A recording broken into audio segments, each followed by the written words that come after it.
Assalamualaikum warahmatullahi wabarakatuh. Sampai paham. Ustazah, kalau baca Quran Latinnya aja gimana? Oke, teman-teman, aku jelasin pelan-pelan ya. Jangan skip video ini, aku jelasin sampai akhir. Jadi belajar baca Quran bagi yang belum bisa baca itu wajib belajar. Nanti kalau udah bisa baca Quran, nanti baca Quran hukumnya sunnah saja. Jadi baca Quran itu sunnah, tidak wajib. Cuman belajar baca Quran sampai bisa itu adalah harus. So, belajar baca Quran pakai Latin itu bukan agar teman-teman membaca Latinnya. Quran Latin, bahkan Quran Latin yang sering aku spill di produk-produknya aku, itu bukan digunakan untuk baca Latinnya aja ya. Jadi itu untuk belajar. Caranya gini, baca Arabnya, kalau terkendala baca Latinnya. Coba baca Arabnya dulu, kalau terkendala baru baca Latinnya. Gak bisa sama sekali, lebih baik mulai dari Iqra saja. Nah, mulai dari Iqra belajar nggak apa-apa, usia 50, 60 belajar Iqra is okay, nggak ada masalah. Yang penting kita lebih baik dibanding kita di masa lalu. Nah, nanti kalau udah khatam Iqra-nya, baru mulai nih baca Qurannya. Bingung nih, ya udah baca Latinnya. Coba dulu baca Arabnya, terkendala baca Latinnya, kayak gitu ya teman-teman ya. Jadi Quran Latin bukan untuk agar teman-teman baca Latinnya, tapi coba dulu baca Arabnya baru baca Latinnya. Coba dilakukan 20 menit satu hari, insya Allah ada perkembangan bacaannya. Semoga bermanfaat. Assalamualaikum warahmatullahi wabarakatuh. Assalamualaikum warahmatullahi wabarakatuh. Sampai paham. Ustazah, solawatan sambil kerja apa harus duduk di atas sejadah? Oke, teman-teman, zikir dan sholawat itu nggak harus duduk di atas sejadah. Ada dalil alladzina yadhkurunallaha qiyaman wa qu'udan wa 'ala junubihim wa yatafakkaruna fi khalqis samawati wal ard. Ingatlah Allah saat tegak, duduk dan berbaring. Jadi kita boleh untuk melakukan yang namanya zikir dan sholawat sambil baring, sambil nyapu, sambil nyetir, sambil motoran, gak ada masalah ya. Karena idroksilabillah, kita menyadari akan ada hubungan kita dengan Allah dimanapun kita berada. So teman-teman sholawat aja daripada mikir yang aneh-aneh, daripada baperan, daripada mikirin sakit hati sama orang, daripada mikirin dendam sama orang, daripada mengganggu fokus. Lebih baik teman-teman sholawatan deh atau zikir, itu akan membuat hati menjadi tenang. Bukankah ala bidzikrillahi tatma'innul qulub, dengan zikir hati menjadi tenang. Tetap semangat ya, saya selalu di sana. Assalamualaikum warahmatullahi wabarakatuh. Assalamualaikum warahmatullahi wabarakatuh. Sampai paham. Benar Ustazah, kalau kita keras dia makin keras. Oke, kemarin aku buat video tentang mengingatkan tanpa menyakiti. Karena kenapa? Kalau kita mengingatkan siapapun tapi dengan menyakitinya, mereka cuma dapat sakit hatinya. Mereka nggak akan ngerti informasinya.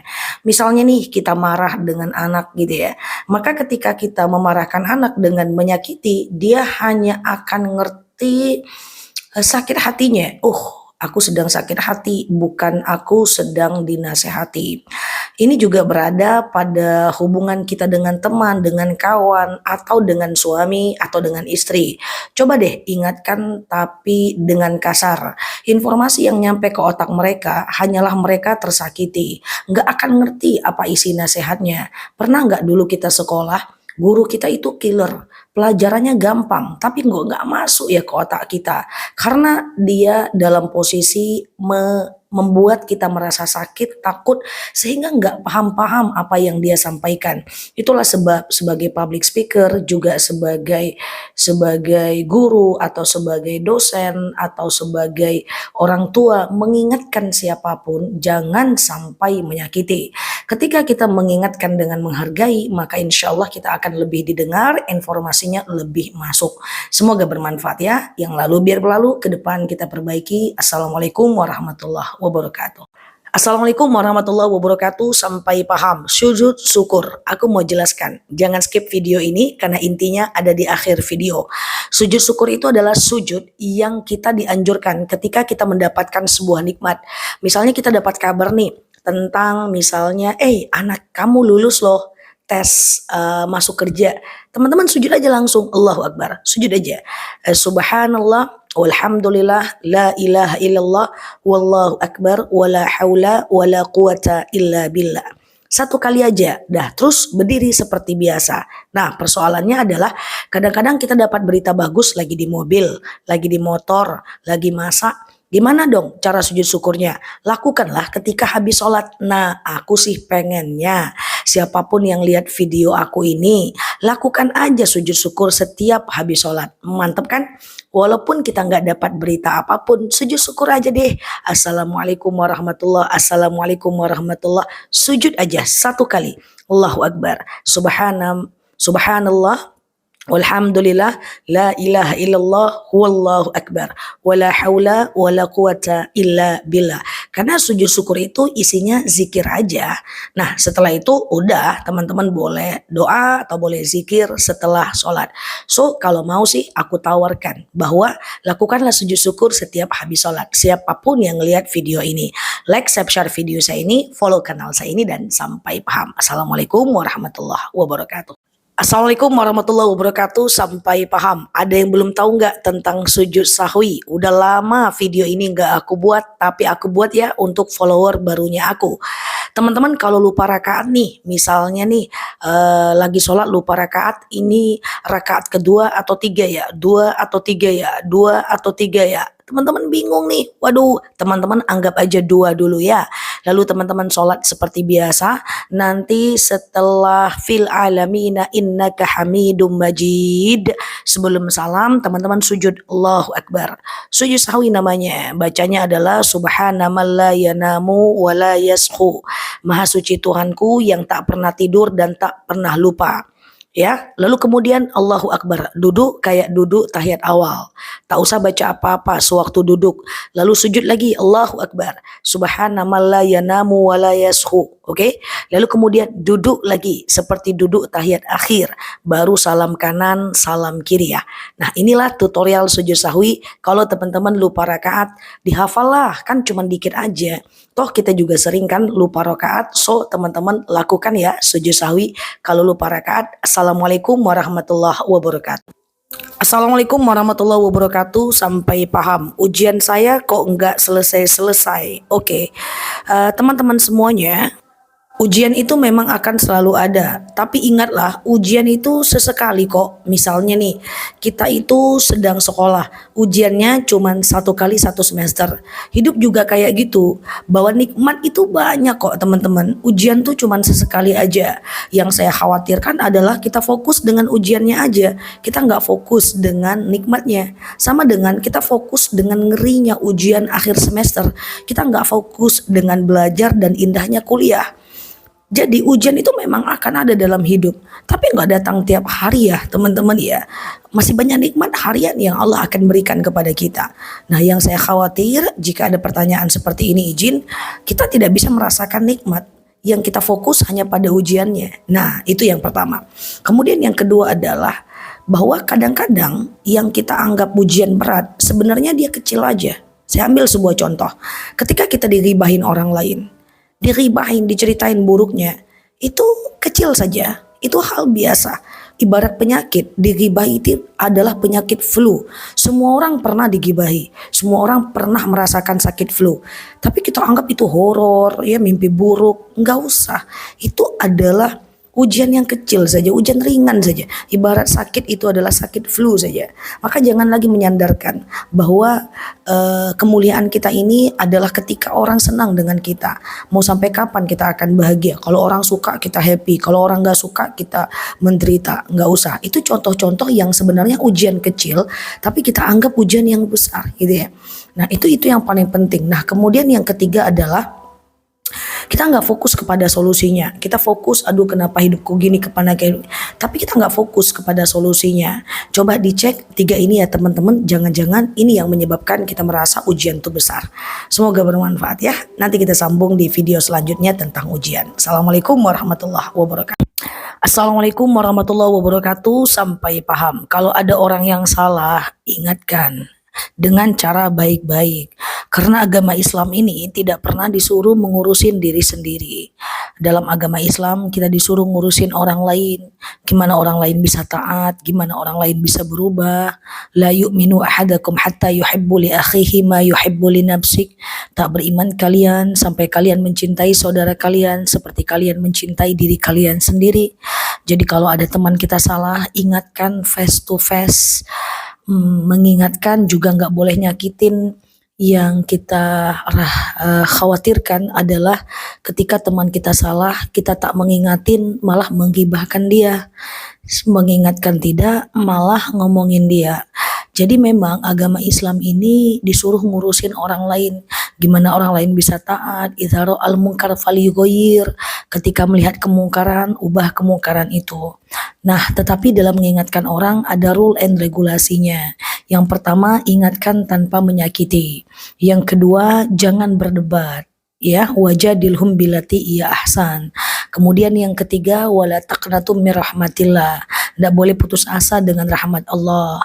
Jadi tugas kita cuma ingatkan dan mendoakan. Membiarkan juga nggak boleh, mengingatkan dengan menyakiti juga nggak boleh. Jadi ingatkan baik-baik, face to face. Jangan sampai kita menjadi hamba Allah yang zalim, mengingatkan tidak, malah ngomongin iya. Nauzubillah. So, yuk kita lebih peduli kepada sesama, saling menasehati dalam kebaikan. Yang dinasehati juga jangan tersinggung. Kalau kita salah ya kita berubah, kalau enggak ya udah kita maafkan, sesimpel itu ya. Assalamualaikum warahmatullahi wabarakatuh. Assalamualaikum warahmatullahi wabarakatuh. Sampai paham. Kita ulang lagi yuk. Doa agar terlindung dari siksa api neraka. Neraka itu pedih. 1 detik di neraka 48 tahun di dunia. 1 hari di neraka 1000 tahun di dunia. Jadi siksa neraka itu jelas pedih. Udah banyak banget dalil yang menjelaskannya. Misalnya ini dalil tentang tabbas yada abi lahabi wa tab. Celakalah kedua tangan Abu Lahab. Ma'akna anhu maluhu wa ma kasab. Tidak ada baginya harta yang telah dia usahakan. Sayasla naro dzatal lahab. Dia akan dimasukkan ke dalam neraka api yang bergejolak. Wa mra'atuhu hammalatal hatab. Istrinya mengangkat kayu api lalu kemudian dia kalungkan ke punggungnya dan dia bakar dengan diri sendiri. Fi jidha hablum mim masad. Lalu kemudian dia ambil kayu api, dia gantung ke lehernya, dia bakar dirinya sendiri. Neraka itu pedih, makanya perlu doa untuk terhindar dari api neraka. Doanya adalah Allahumma ajirni minan nar. Allahumma ajirni minan nar. Baca aja 3 kali setiap habis sholat atau di sujud terakhir ketika mau habis sholat. Ya Allah, jauhkan aku dari api neraka.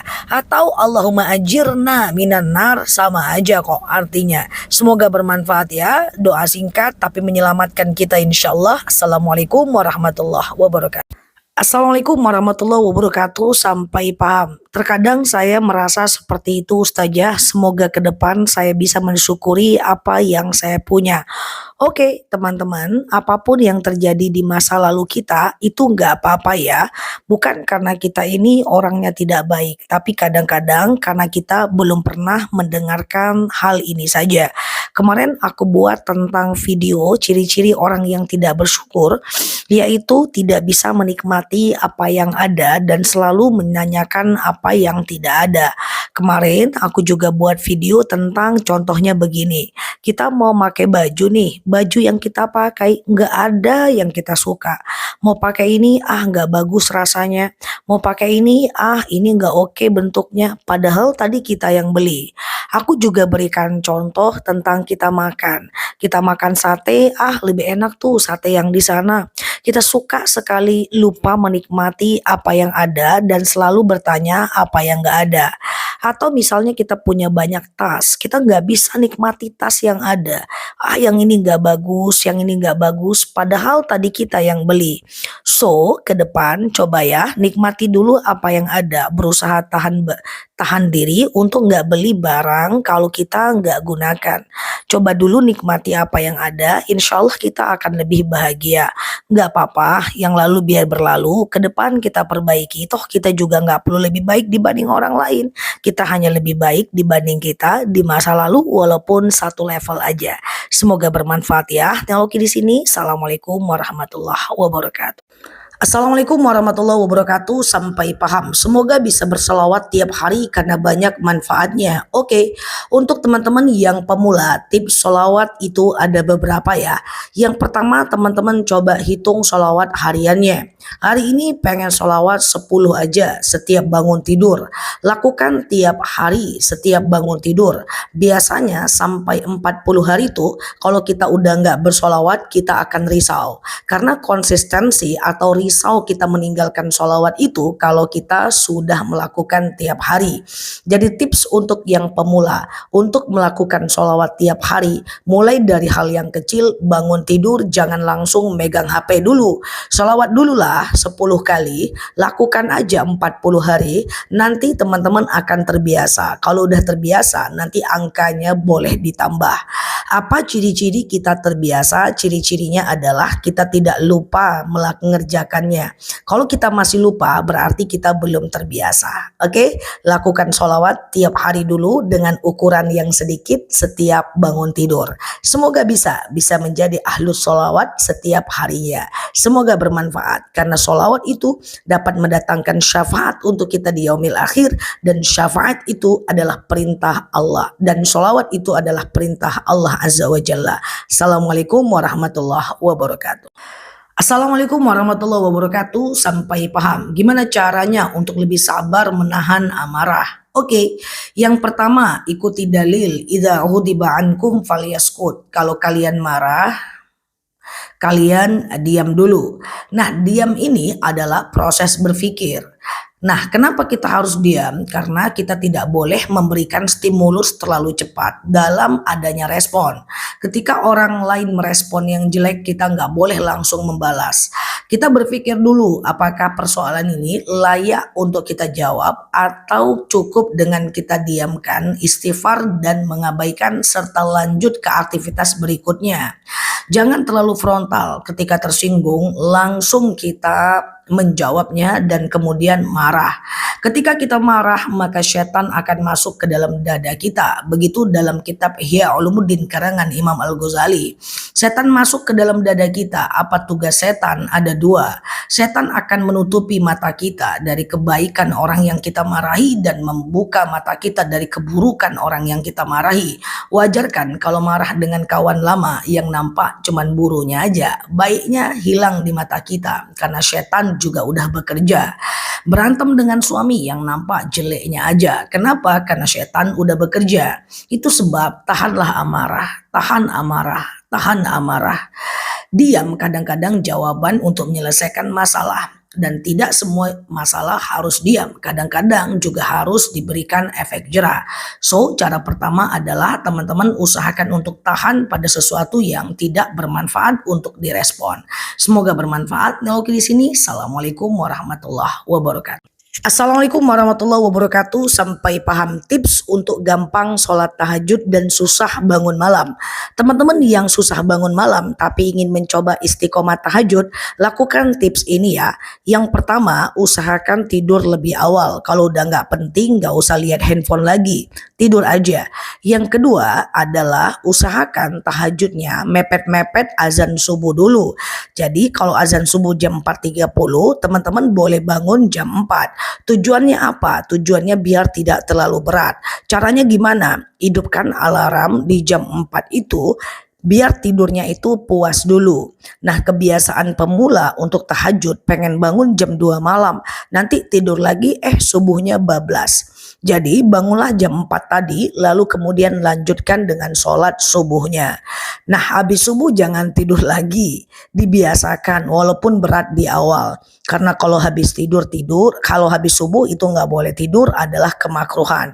Coba aja dulu, sehari 2 hari bisa, hari keempat 5 nggak kebangun, coba lagi, gagal, coba lagi.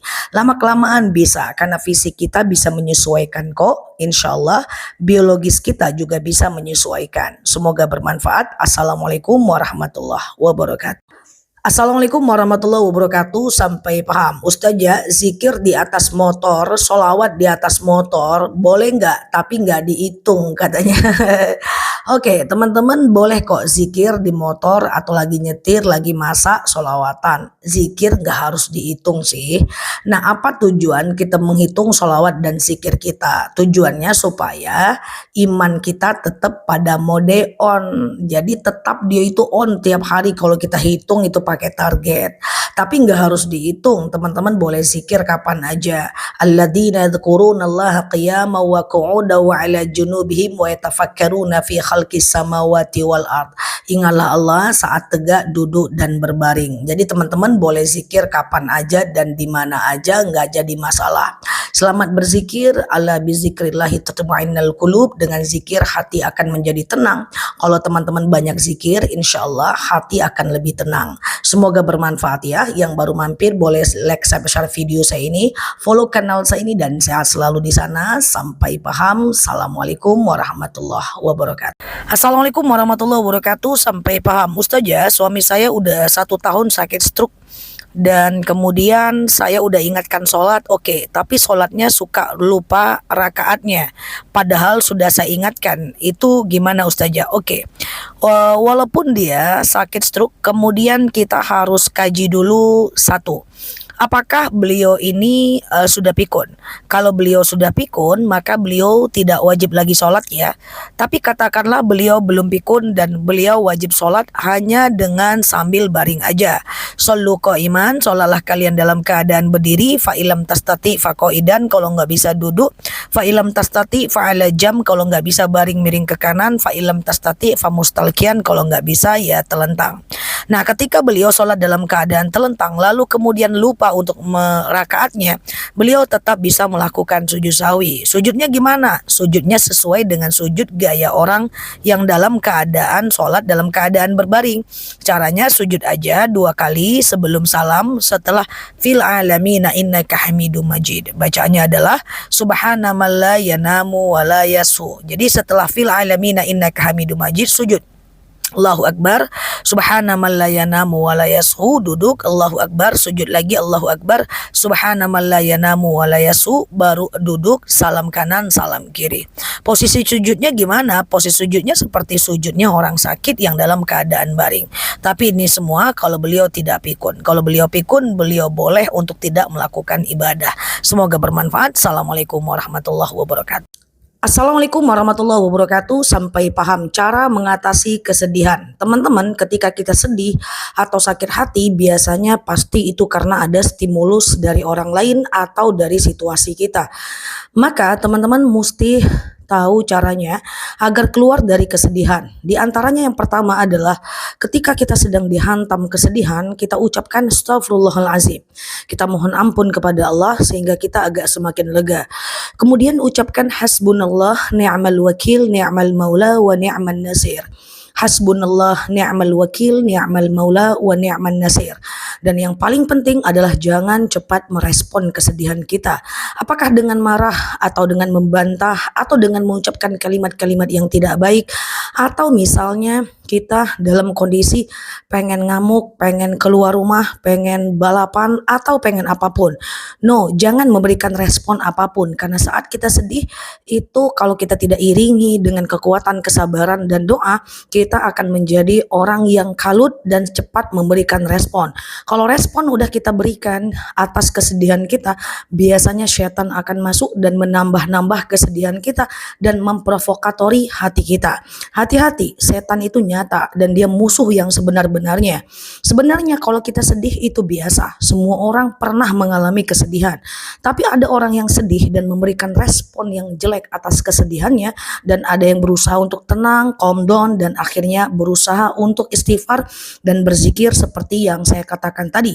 Setelah selesai agak hilang kesedihannya, baru difikirkan solusinya. Semoga bermanfaat. Assalamualaikum warahmatullahi wabarakatuh. Assalamualaikum warahmatullahi wabarakatuh. Sampai paham Ustazah, kenapa semakin saya dekat dengan Allah, saya semakin sering menangis? Oke, teman-teman, hal itu adalah wajar karena ciri orang beriman adalah dia cepat menangis jika ada terjadi sesuatu pada dirinya.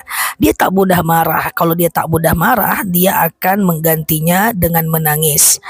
Bahkan ciri-ciri orang yang lembut hatinya adalah orang yang gampang menangis, walaupun kadang-kadang dia menangis dalam kesendirian.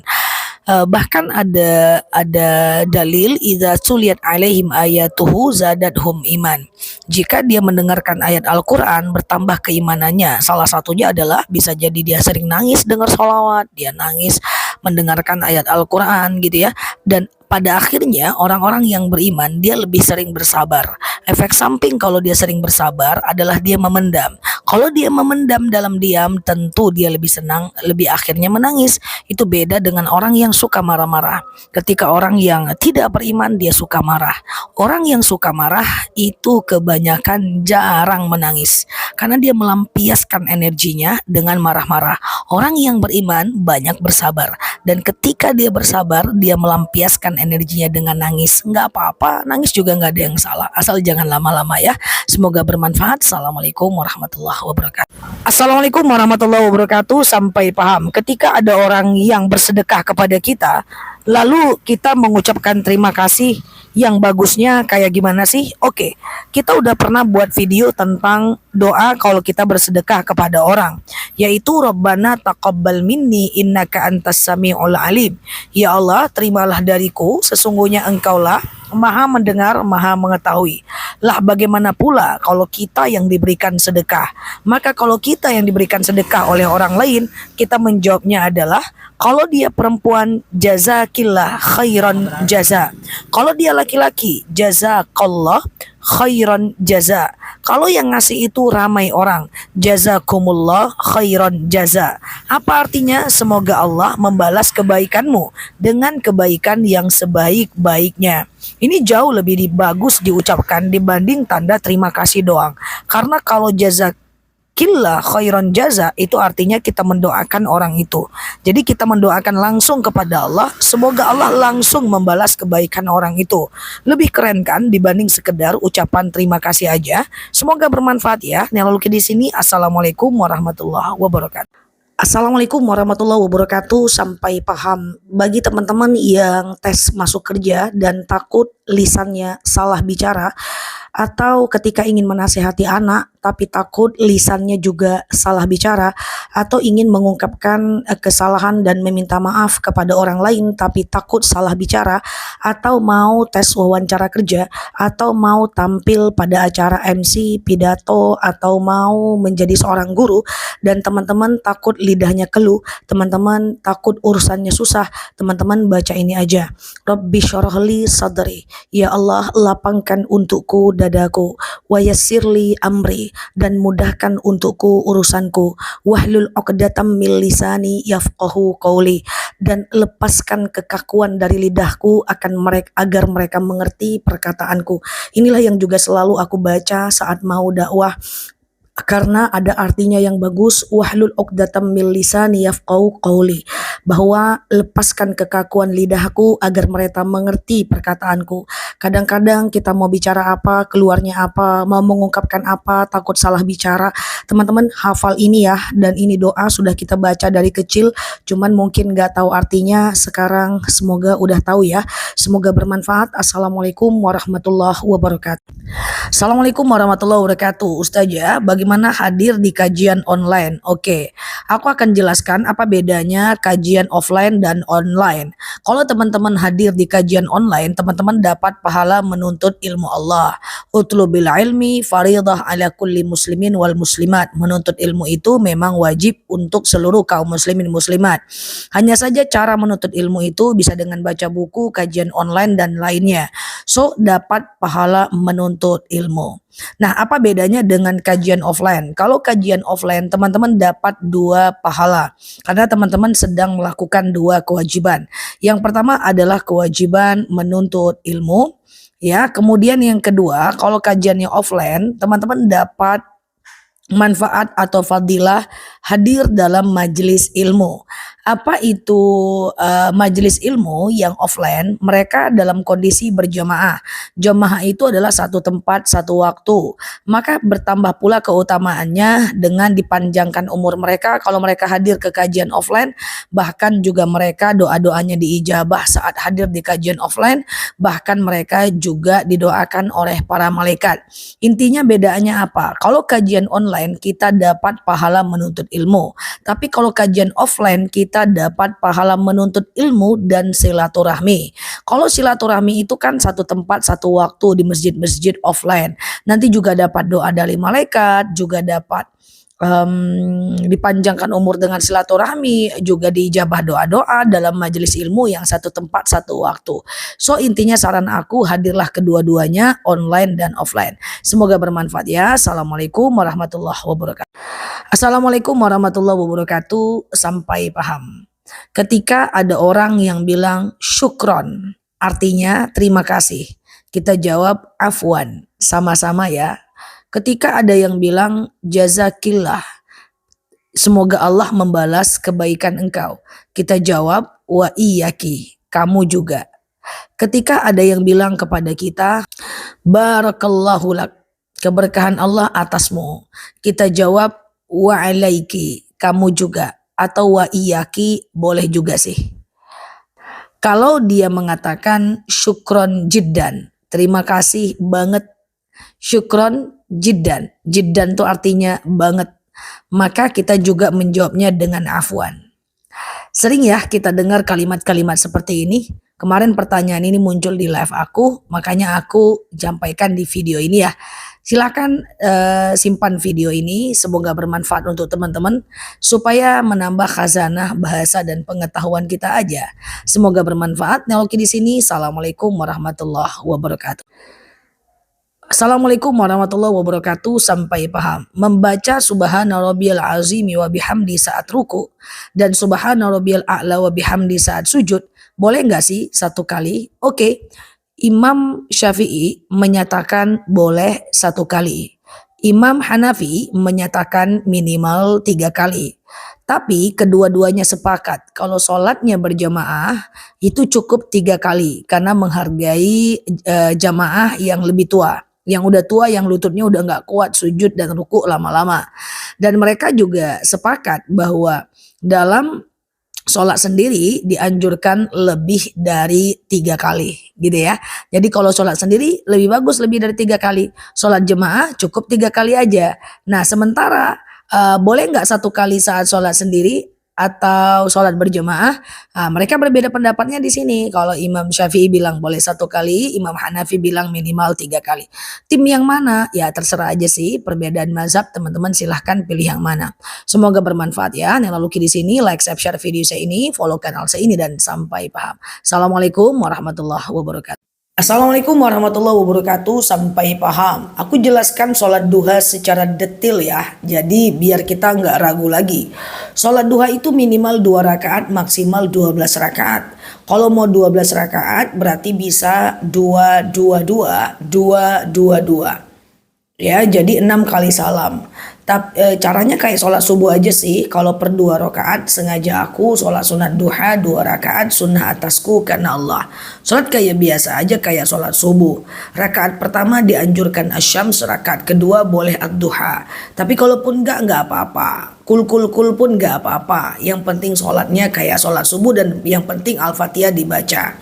Tapi ada teman-teman tim yang kedua yang pengen melakukan sholat sunnahnya langsung 4 rakaat. Berarti kalau sholat duhanya langsung 4 rakaat berarti 4, 4, 4 ya dong. Maka kalau dia 4 rakaat tidak sama kayak sholat zuhur. Sengaja aku sholat sunat duha 4 rakaat sunnah atasku karena Allah.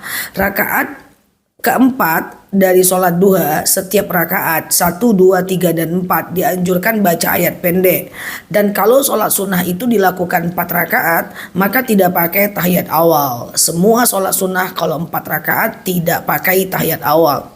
Ya dia cuman pakai tahiyat akhir aja ya. Semua jenis sholat ya, baik sholat qobliyah, ba'diyah dan lainnya. Semoga bermanfaat. Neloki di sini. Assalamualaikum warahmatullahi wabarakatuh.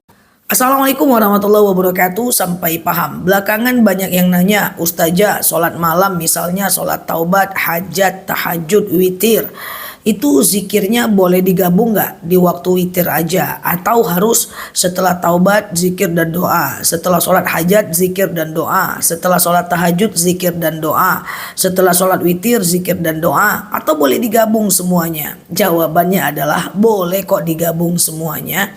Terutama bagi teman-teman yang punya masalah ya, misalnya terlalu sering buang angin, terlalu sering buang air kecil, teman-teman boleh sholat dulu banyak-banyak, sholat aja dulu semuanya, lalu kemudian teman-teman zikir dan doa di akhir ya. Nah itulah yang teman-teman lakukan ketika kita mau melakukan sholat malam. Nah urutan sholatnya ada nggak sih? Nggak ada. Urutan sholat itu bebas aja dan boleh dibalik-balik kok, nggak ada masalah. Tetap semangat ya. Zikir dan doa bukan bagian dari rukun sholat. Yang penting setelah melakukan sholat, mau digabung atau tidak, itu pilihan kita aja. Semoga bermanfaat. Nah, di sini. Assalamualaikum warahmatullahi wabarakatuh. Assalamualaikum warahmatullahi wabarakatuh. Sampai paham. Alhamdulillah Ustazah, saya biasanya bacaan ruku itu dan sujud 1 kali. Sekarang sudah 3 kali. Sudah paham ya? Oke. Jadi memang kalau bacaan sujud dan ruku itu 1 kali boleh aja menurut Imam Syafi'i. Tapi menurut Imam Hanafi mesti 3 kali. Nah tetapi kalau sholat berjamaah imamnya 3 kali aja cukup ya. Jangan terlalu lama, nanti kasihan jamaahnya yang udah tua. Tapi kalau kita sholat sendiri lebih dari 3 kali jauh lebih baik. Jadi apa yang Mbak lakukan di masa dulu, bacaan sujud dan rukuknya cuman 1 kali sebenarnya nggak apa-apa. Menurut Imam Syafi'i boleh. Tapi menurut Imam Hanafi mesti 3 kali. Ya 3 kali oke lah. Ya kan lebih banyak tentu lebih baik ya.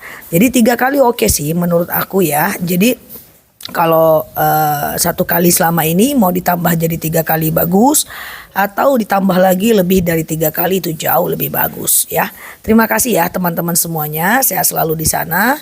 Yang baru mampir boleh follow kanal saya ini, like, share video saya ini, dan sampai paham. Assalamualaikum warahmatullahi wabarakatuh. Assalamualaikum warahmatullahi wabarakatuh. Sampai paham Ustazah, apakah membantu keuangan keluarga oleh istri itu dianggap sedekah? Oke, tentu dianggap sedekah. Yuk kita bahas apa itu sedekah. Sedekah itu adalah memberikan sesuatu kepada makhluk lain dengan niat karena Allah tanpa melanggar syariat, apapun yang menyenangkan makhluk lain ya. Termasuk seperti yang dijelaskan, istri membantu keuangan ekonomi keluarga, atau termasuk seorang suami yang menafkahi anak dan istrinya. Itu juga termasuk sedekah, atau kita sekedar mentraktir teman, itu juga termasuk sedekah, atau sekedar ngasih makanan kucing, itu juga sedekah. Sedekah itu luas, apapun yang menyenangkan hati Allah yang lain, tapi harus tidak boleh melanggar syariat. Contoh misalnya, saya sedekah tapi dari hasil nyuri, atau saya bangun masjid tapi dari hasil korupsi misalnya, atau kita misalnya ngasih makan anak yatim tapi dari hasil bisnis yang nipu orang lain misalnya, itu rodun, amalnya tertolak. Jadi syarat diterimanya sedekah adalah benar niatnya, benar amalnya. Apapun itu, dan yang paling penting terakhir adalah jangan disebut-sebut. Karena kenapa? Qaulu ma'rufun wa ma'rifatin khairum min shadaqatin yasba'uha adza. Berkata baik-baik tidak bisa membantu lebih baik dibanding sedekah tapi menyebut-nyebutnya.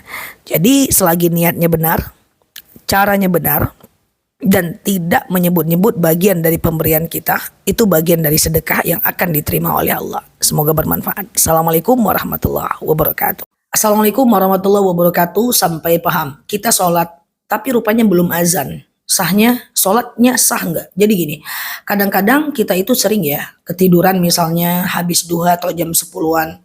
Kita bangun panik, terus kita ngambil wudhu, kita sholat. Setelah sholat baru kita tahu rupanya belum azan tadi waktu kita sholat. Itu sah nggak sholatnya? Jawabannya tidak.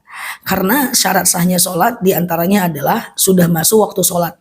Jadi teman-teman yang dalam kondisi seperti itu maka harus mengulang sholatnya. Karena kalau tidak diulang maka sholat yang tadi tidak sah.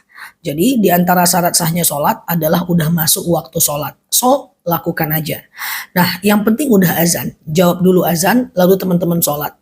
sedang sholat, rupanya ada azan-azan lagi di tempat yang lain. Jawabannya tetap lanjutkan sholat. Yang penting udah masuk waktu sholatnya ya.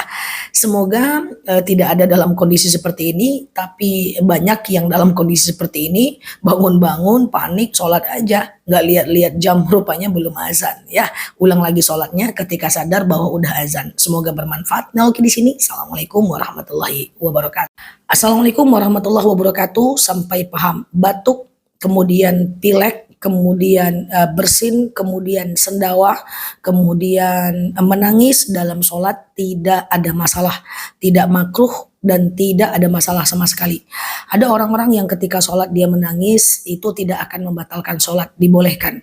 Nanti usap aja air matanya dengan tangannya atau dengan mukenanya, tidak ada masalah ya. Justru orang-orang yang menangis dalam sholat itu nanti adalah ciri-ciri orang yang beriman. Idza tuliyat alaihim ayatuhu zadathum iman. Ya, jika dibacakan ayat Al-Quran maka bertambahlah keimanannya. Termasuk kalau teman-teman diganggu oleh anak ketika sholat, boleh menggendongnya dan ketika sujud diletakkan kembali seperti yang teman-teman mudah lakukan. Al-Islamu yasir, Islam itu sangat mudah. Allah itu maha besar. Maka ketika kita dalam kondisi batuk, flu, atau sendawa, atau berdehem, ya, atau menangis, itu semua di luar jangkauan kita dan tidak akan diminta pertanggungjawabannya.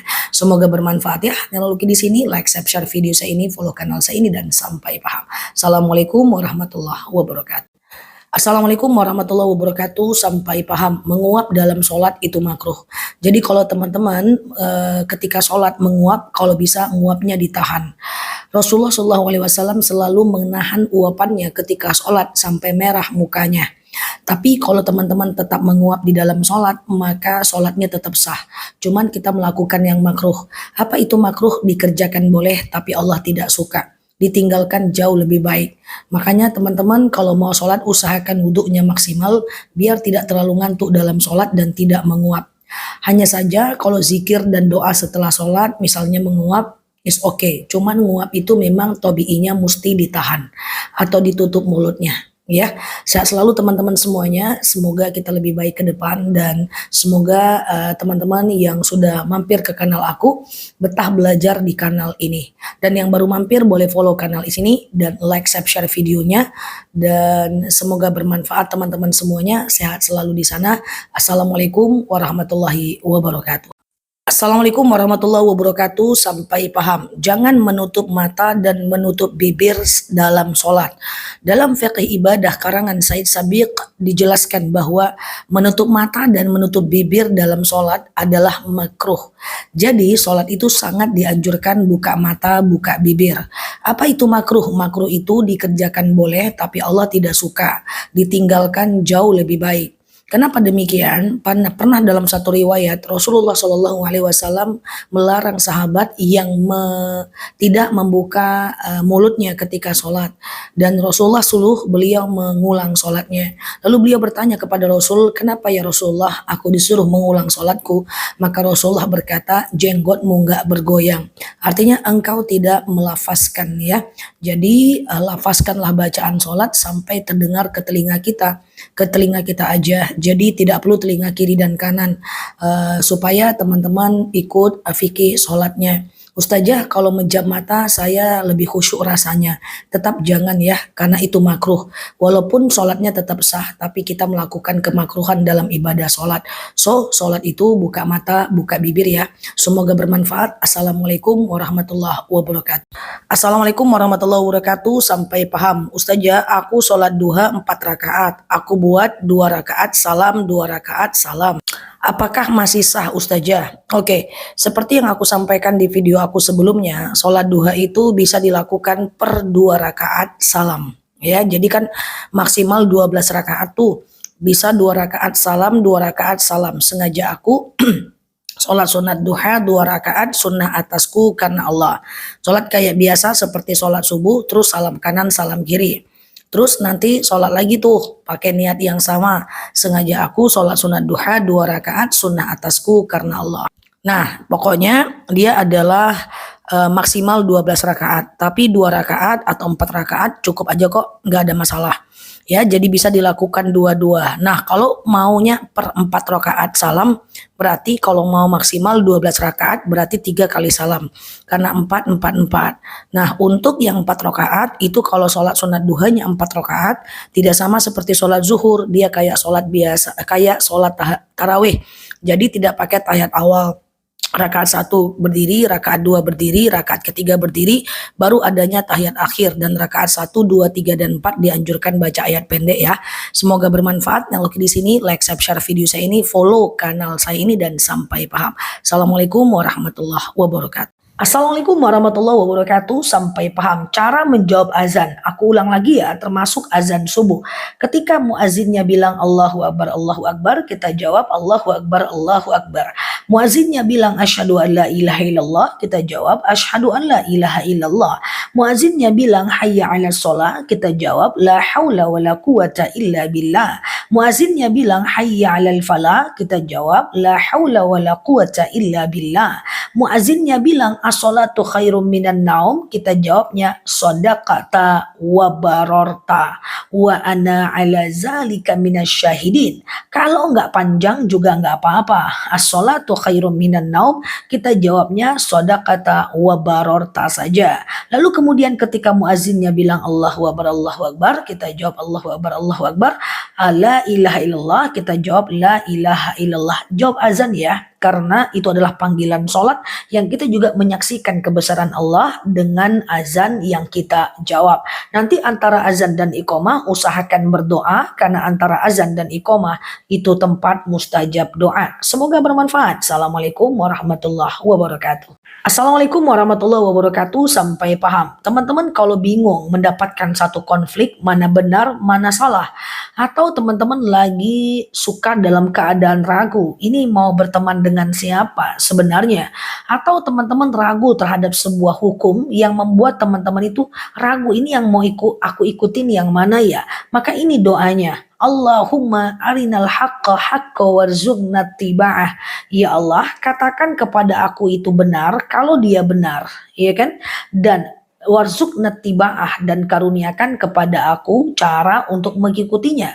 Wa arinal batila batila warzuqna jetinabah, dan tunjukkan kepada aku yang batil adalah batil, dan berikan kemudahan kepadaku untuk menghindarkannya. Repot, panjang, tapi doanya dahsyat. Allahumma arinal haqqa haqqa warzuqna tiba'ah wa arinal batila batila warzuqna jetinabah. Katakan, perlihatkanlah yang benar adalah benar, dan berikan kemudahan aku untuk mengikutinya, dan perlihatkan yang salah adalah salah, dan berikan kemudahanku untuk meninggalkannya. Semoga bermanfaat. Assalamualaikum warahmatullahi wabarakatuh. Assalamualaikum warahmatullahi wabarakatuh. Sampai paham. Kalau kita sholat saat azan gimana? Karena kita cepat-cepat mau buru-buru berangkat kerja. Oke, satu hal yang pengen aku omongkan kepada kita semua. Yang pertama, azan itu cuma sebentar. Sejatinya tidak ada masalah menunggu. Palingan berapa lama, azan juga tidak lama. Kemudian yang kedua, hati-hati bisikan setan untuk membuat kita terburu-buru dan takut akan dunia atas akhirat kita. Yang ketiga adalah teman-teman tetap usahakan jawab azan. Kalau buru-buru setelah azan silahkan sholat. Teman-teman boleh skip iftitah dan ayat pendeknya. Baca Al-Fatihah saja. Sholatnya tetap sah kok. Tapi tetap mesti jawab azannya. Karena kenapa? Azan itu adalah semacam mengagungkan Allah Azza wa Jalla. Dan kita harus menghargai pengagungan itu. Jadi saranku adalah dengarkan azan, jawab, sholat. Kalau mau buru-buru boleh skip iftitah dan ayat pendeknya, yang penting Al-Fatihah dibaca. Semoga bermanfaat ya. Neloki di sini. Assalamualaikum warahmatullahi wabarakatuh. Assalamualaikum warahmatullahi wabarakatuh. Sampai paham. Saya baca Quran habis maghrib menjelang Isya. Lalu terdengar azan Isya. Bagaimana caranya? Saya hentikan baca Al-Qur'annya atau boleh saya teruskan? Oke, jawabannya adalah hentikan bacaan Qur'annya, dengarkan dan jawab azan. Karena tidak ada aktivitas yang bisa kita lakukan saat azan. Utamakan azan menjawab panggilan Allah Azza wa Jalla. Dari sini kita bisa ambil kesimpulan. Saat azan, baca Quran aja ditutup Qurannya. Apalagi ngobrol dan bercerita. So, teman-teman kalau berada dimanapun, dalam kelas, atau lagi belajar dalam majelis taklim, atau lagi baca Quran, atau lagi di masjid, terdengar suara azan, jangan ngobrol. Baca Quran aja dianjurkan tutup Qurannya, letakkan dan dengarkan azan serta jawab. Apalagi ngobrol ya. Jadi saat azan kita hargai azan, walaupun kita dalam majelis kita dengarkan azan dulu, kita jawab dulu, baru kita lanjut lagi majelisnya. Ya, nah gitu ya teman-teman ya, termasuk yang sedang di dalam kelas dan lain sebagainya. Semoga bermanfaat ya. Lalu di sini, assalamualaikum warahmatullahi wabarakatuh. Assalamualaikum warahmatullahi wabarakatuh. Sampai paham bagaimana cara menjawab azan kalau kita di kamar mandi. Ada 3 cara untuk menjawabnya. Yang pertama, selesaikan azan dan jawab azan saat posisi di luar kamar mandi. Bagaimana kalau kita sangat kebelet? Silakan masuk aja. Dan kalau udah di kamar mandi mau dijawab juga, tutup bibirnya, ucapkan dalam hati. Tapi kalau teman-teman gak nyaman karena posisi di kamar mandi, biarkan azannya berlalu dan keluar dari kamar mandi, jawab azan dengan cara keseluruhan atau dirapel. Mulai kan biasakan diri untuk menjawab azan ya. Mulai syiarkan azan dan mulai kita itu melakukan yang namanya sensitif terhadap suara azan, karena azan itu adalah semacam bagaimana kita mensyiarkan kepada Allah Azza wa Jalla. Nah, mensyiarkan nama Allah Azza wa Jalla. Semoga bermanfaat. Inilah cara menjawab azan di kamar mandi. Saya selalu di sana, lalu di sini. Assalamualaikum warahmatullahi wabarakatuh. Assalamualaikum warahmatullahi wabarakatuh. Sampai paham. Saat di kendaraan terdengar suara azan sayup-sayup. Bagaimana caranya? Saya tidak bisa memberhentikan kendaraan saya. Oke, teman-teman kalau dengar suara azan dalam kondisi dalam perjalanan, nggak usah diberhentiin kendaraannya. Cukup jawab saja azan yang terdengar. Ingat ya, azan yang terdengar. Kalau nggak dengar, ya nggak usah dijawab dan nggak usah dipusingkan. Karena kita jawab azan itu kalau dia terdengar. Lanjutkan aja perjalanannya. Bahkan kalau lagi azan kita tertidur kan kita nggak jawab ya.